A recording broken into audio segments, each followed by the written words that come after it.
حضرت خالد بن ولد کا اسلام قبول کرنے کا واقعہ۔ یہ حضرت خالد بن ولد قریش کے نامور سردار، مشہور سپہ سالار اور بہادر جنگجو تھے۔ ابتدا میں وہ اسلام کے سخت مخالف تھے اور غزوان بدر و احد میں قریش کی طرف سے مسلمانوں کے خلاف لڑے۔ خاص طور پر غزوہ احد میں ان کی عسکری چالاکی کی وجہ سے مسلمانوں کو سخت نقصان پہنچا، لیکن فتح مکہ سے کچھ عرصہ پہلے ان کے دل میں اسلام کے لیے نرم گوشہ پیدا ہو چکا تھا۔ واقعہ یوں ہے کہ ایک اسلام کی حقانیت کا ادراک حضرت خالد نے جنگوں کے دوران مسلمانوں کی استقامت، ایمانداری اور بڑھتی ہوئی قوت کو اپنی آنکھوں سے دیکھا۔ انہیں یہ بات صاف نظر آنے لگی تھی کہ اسلام ہی سچا دین ہے اور رسول اللہ واقعی اللہ کے سچے نبی ہیں۔ خاص طور پر صلح حدیبیہ کے بعد جب مسلمانوں کی سیاسی و دینی قوت واضح طور پر بڑھنے لگی تو حضرت خالد کو محسوس ہوا کہ قریش کی ضد اور مخالفت کا انجام تباہی ہوگا۔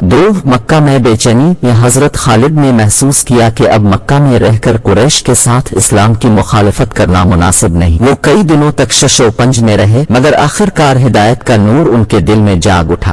مدینہ روانگی۔ جب وہ مدینہ جانے کا فیصلہ کر چکے تو روانہ ہونے سے پہلے اپنے دوست اکرمہ بن ابو جہل اور دوسرے قریشی سرداروں کو بھی ساتھ چلنے کی دعوت دی، مگر وہ نہ مانے۔ اسی دوران حضرت خالد کو معلوم ہوا کہ عمرو بن الاس، جو اس وقت قریش کے ایک اور بڑے سردار تھے، بھی اسلام قبول کرنے کے ارادے سے مدینہ جا رہے۔ حضرت خالد اور حضرت عمرو بن الاس مدینہ کے راستے میں ایک دوسرے سے ملے اور اکٹھے مدینہ پہنچے۔ چارت رسول اللہ کی خدمت میں حاضری۔ مدینہ پہنچ کر حضرت خالد بن ولد اور حضرت عمرو بن الاس مسجد نبوی میں حاضر ہوئے۔ حضرت خالد نے رسول اللہ کے سامنے آ کر کہا، یا رسول اللہ، میں گواہی دیتا ہوں کہ اللہ کے سوا کوئی معبود نہیں اور آپ اللہ کے رسول ہیں۔ میں آپ کے ہاتھ پر بیعت کرنے آیا ہوں، تو دعا کریں کہ اللہ میری سابقہ دشمنیوں اور گناہوں کو معاف فرما دے۔ رسول اللہ نے نہایت محبت سے فرمایا، اسلام پچھلے گناہوں کو مٹا دیتا ہے۔ یوں حضرت خالد بن ولد نے سچے دل سے اسلام قبول کیا اور رسول اللہ کے دست مبارک پر بیعت۔ 5